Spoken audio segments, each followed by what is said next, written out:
Stai zitto, negrone, cioè non si può dire una frase così. Vittoriesi del San Michele Salsa, squadra di prima categoria, in trasferta contro la Cisonese. A metà primo tempo uno spettatore apostrofa con questa frase uno dei giocatori ospiti, Useinu Diediu, un ragazzo di colore che stava solamente chiedendo spiegazioni all'arbitro per il fischio di un fuorigioco. Un compagno, Marco Russo, reagisce e dà dell'ignorante al tifoso, il direttore di gara lo espelle e gli animi si accendono. A quel punto il mio capitano si è rivolto a me che ero fuori, mi ha detto mister io ritiro la squadra perché non si può accettare certe frasi di razzismo.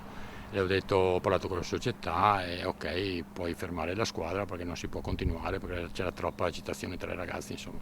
Forse a mente fredda dovevo dialogare con l'arbitro, però è successo questo, proprio mi è venuto da dentro.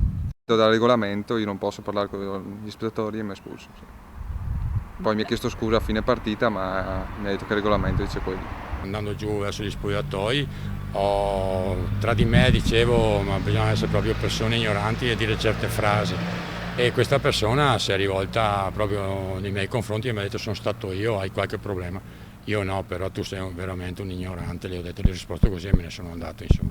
Il ragazzo mi ha ringraziato, poi quando ci siamo messi tutti d'accordo di lasciare il campo abbiamo ringraziato anche il capitano per la decisione presa. Sarà ora il giudice sportivo a decidere come finirà questa vicenda. I vittoriesi rischiano la sconfitta a tavolino. La speranza è che anche dalle autorità sportive arrivi un segnale contro il razzismo. Se non diamo mai dei segnali forti, mai lo fermeremo questa cosa, quindi la gente deve capire che queste cose devono finire.